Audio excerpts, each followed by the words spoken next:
So, I don't really know what's up with these hearts right now, but I kind of like them. They're kind of cute.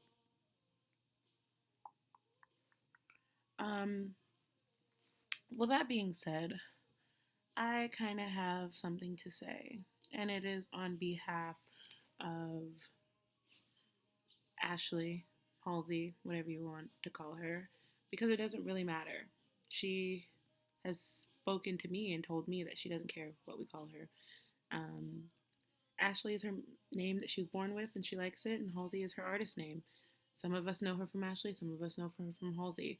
But what I want to speak on is kind of something that's been going around, and I kind of tweeted about it, but I wanted to make a video, and it's about people who call themselves fans, but they spend the majority of their time dragging her or trying to call her out. Call her out. As a fan, you support someone's music, you support them. You don't have to always support their life choices, that's true. But as a fan, you get to know that person in a way that someone who isn't a fan doesn't. So you can kind of understand why they do and say the things that they do. Um, that being said, Ashley, I call her Ashley because I've been supporting her since, you know, back when she did YouTube covers before she got the deal or had managers or whatever. I, know her as that.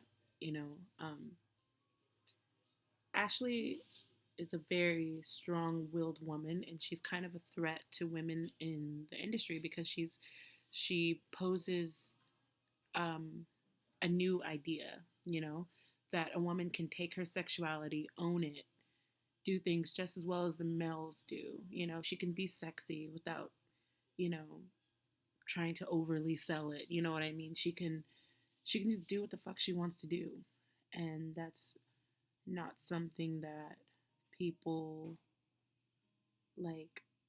I don't know. That's not something that people are used to, and so they try to tear her down. She gets teared down in every way by all these different peoples. Oh, she glorifies drug use when that's not true. She speaks about the things that she's gone through, things that she's seen and experienced in her lifetime, and she doesn't glamorize it. She doesn't speak in a way that is childproof. But then again, does everything have to be childproof? Like, so what if you're 12? If you're 12, then go listen to the Wiggles, go watch Disney Channel. Children have their things, adults have their things. She is creating her audience. And if you don't think that she's appropriate for children, well, maybe that's not the audience that she's trying to target. Just because that's the audience that likes to listen to her, it's up to their parents to monitor what they listen to. It's not up to the world to make sure everything is kid friendly. And the same people who are sitting here talking about things not being kid friendly, I'm pretty sure as kids they didn't do the right thing. She doesn't glorify drug use. Yes, she speaks on it, but she doesn't glorify it. She never comes out and says, hey, everybody go do drugs. She doesn't post pictures of her doing drugs. You don't hear about her doing drugs. She speaks on experiences. And if you don't like that, that's kind of a personal issue. But back to her fans. You guys as fans are supposed to be helping spread her message, not tearing her down. She sees these things. She knows. I've talked to her about this. And she kind of agrees. I'm not saying you have to kiss her ass and everything she does is right, but rather than attack her, talk to her. Come on, you guys are her first support system.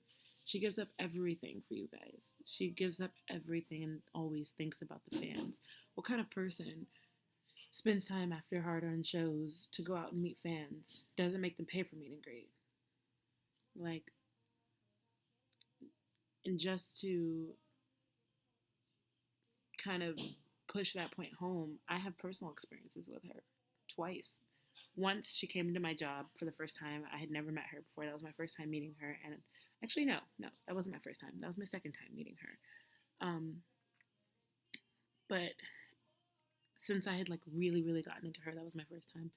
And I took a picture with her at work, and my boss, I wasn't like, I was kind of like out with it, and my boss wanted to fire me, and she spoke up on my behalf. I kept my job. Second time, I had some issues with one of her shows. The girl who had my ticket never showed up, and I had been waiting in line all day. And she got me in.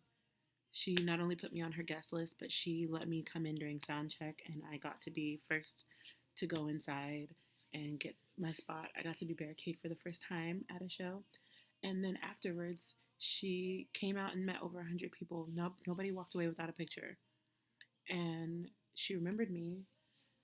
Um, and then when I saw her recently at my job, she remembered me. And I mentioned how I wanted to see her because I missed both her concerts. And she was like, "Oh, I wish I could like guest list you for my two upcoming shows, but I don't have one." And I was like, "It's fine." And I even offered her free drinks, free food, and she wouldn't take any of it. Like she was just like, and I told her I was like, "Next time you come back, you can get free stuff." And she was like, "No, no, no, no." Like she's so humble, and to see people tear her down or try to tear her down, because you guys aren't gonna tear her down. She's a strong woman, but to see people try to tear her down makes me really sad. So just think about the things that you say. Remember that the person on the other side of that Twitter handle has feelings and is a person and tries really hard, especially if you call yourself a fan or a supporter. Just remember that not everything is black and white, you know? And read between the lines and ask questions before you attack.